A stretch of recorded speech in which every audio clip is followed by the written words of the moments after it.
ದೇವರಿಗೆ ಸಹಾಯ ಮಾಡಿದ ಬಡ ಬಾಲಕ ಒಂದು ರೋಚಕ ರಾಮಕಥೆ. ಕರ್ನಾಟಕದ ಒಂದು ಚಿಕ್ಕ ಹಳ್ಳಿ.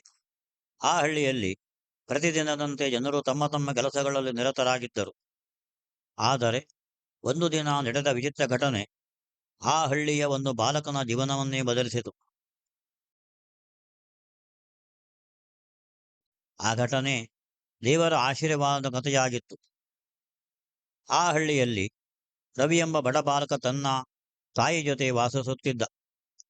ರವಿ ತುಂಬಾ ಒಳ್ಳೆಯ ಹೃದಯದ ಬಾಲಕನಾಗಿದ್ದ. ಅವನು ಯಾವಾಗಲೂ ಇತರರಿಗೆ ಸಹಾಯ ಮಾಡುತ್ತಿದ್ದ. ಆದರೆ ಅವರ ಕುಟುಂಬ ತುಂಬಾ ಬಡವಾಗಿತ್ತು. ದಿನಕ್ಕೆ ಒಂದು ಸಮಯ ಊಟಕ್ಕೂ ಕಷ್ಟವಾಗುತ್ತಿತ್ತು.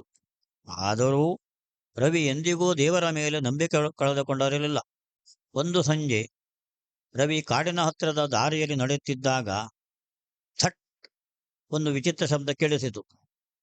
ರವಿ ಭಯದಿಂದ ಸುತ್ತಲೂ ನೋಡಿದ. ಅಲ್ಲಿ ಒಂದು ವೃದ್ಧನು ನೆಲದಲ್ಲಿ ಬಿದ್ದು ಸಹಾಯಕ್ಕಾಗಿ ಕೂಗುತ್ತಿದ್ದ. ರವಿ ಸ್ವಲ್ಪ ಭಯಪಟ್ಟ. ಆದರೂ ತನ್ನ ಭಯವನ್ನು ಮೀರಿ ವೃದ್ಧನ ಹತ್ತಿರ ಹೋದ. ಮಗ, ನನಗೆ ಸಹಾಯ ಮಾಡು, ನನಗೆ ನಡೆಯಲಾಗುತ್ತಿಲ್ಲ.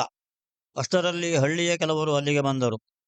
ರವಿ, ಅವನ ಹತ್ತಿರ ಹೋಗಬೇಡ, ಅವನು ವಿಚಿತ್ರ ವ್ಯಕ್ತಿ, ಅವನು ಒಳ್ಳೆಯವನಲ್ಲ, ಅವನಿಂದ ದೂರ ಇರು.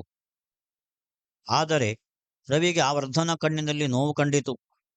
ಅವನ ಮನಸ್ಸು ಅವನಿಗೆ ಸಹಾಯ ಮಾಡಲು ಹೇಳಿತು. ತಾತ, ನೀವು ಚಿಂತಿಸಬೇಡಿ, ನಾನು ನಿಮಗೆ ಸಹಾಯ ಮಾಡುತ್ತೇನೆ. ಮಗ, ನೀನು ತುಂಬಾ ಒಳ್ಳೆಯವನು. ಆ ರಾತ್ರಿ ಹಠಾತ್ ರವಿಯ ಮನೆ ಪ್ರಕಾಶದಿಂದ ತುಂಬಿತು. ರವಿ ಬೆಚ್ಚ ಬಿದ್ದು ಎದ್ದನು. ಅವನು ನೋಡಿದಾಗ ಆ ವೃದ್ಧನು ದೇವರ ರೂಪದಲ್ಲಿ ನಿಂತಿದ್ದ.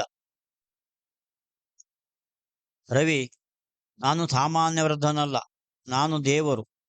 ರವಿ ಆಶ್ಚರ್ಯದಿಂದ ನಿಂತಿದ್ದ. ನಿನ್ನ ಒಳ್ಳೆ ಮನಸ್ಸನ್ನು ಪರೀಕ್ಷಿಸಲು ನಾನು ವೃದ್ಧನ ರೂಪದಲ್ಲಿ ಬಂದಿದ್ದೆ. ಎಲ್ಲರೂ ನಿನ್ನನ್ನು ತಡೆಯಲು ಪ್ರಯತ್ನಿಸಿದರು, ಆದರೆ ನೀನು ಸಹಾಯ ಮಾಡಿದೆ. ದೇವರು, ನಿನ್ನ ಒಳ್ಳೆ ಮನಸ್ಸಿಗೆ ನಾನು ಸಂತೋಷಪಟ್ಟಿದ್ದೇನೆ. ನೀನು ಮತ್ತು ನಿನ್ನ ತಾಯಿ ಇನ್ನು ಮುಂದೆ ಎಂದಿಗೂ ಪಡುವುದು ಬೇಡ. ಕಷ್ಟದಲ್ಲಿ ದೇವರು ಆಶೀರ್ವಾದ ನೀಡಿದ. ಆ ಕ್ಷಣದಿಂದ ರವಿಯ ಜೀವನ ಸಂಪೂರ್ಣ ಬದಲಾಯಿತು. ಮರುದಿನ ಗ್ರಾಮಸ್ಥರು ಈ ಘಟನೆಯನ್ನು ತಿಳಿದು ಆಶ್ಚರ್ಯಪಟ್ಟರು. ಅವರು ತಮ್ಮ ತಪ್ಪನ್ನು ಅರಿತುಕೊಂಡರು.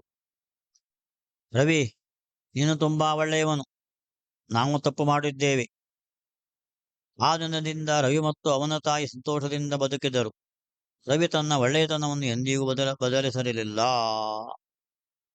ಸಾರಾಂಶ: ಯಾರು ಒಳ್ಳೆಯ ಮನಸ್ಸಿನಿಂದ ಇತರರಿಗೆ ಸಹಾಯ ಮಾಡುತ್ತಾರೋ ಅವರಿಗೆ ದೇವರು ಯಾವಾಗಲೂ ಸಹಾಯ ಮಾಡುತ್ತಾನೆ. ಒಳ್ಳೆಯತನ ಯಾವಾಗಲೂ ಗೆಲ್ಲುತ್ತದೆ. ಇತಿ ಶಂ.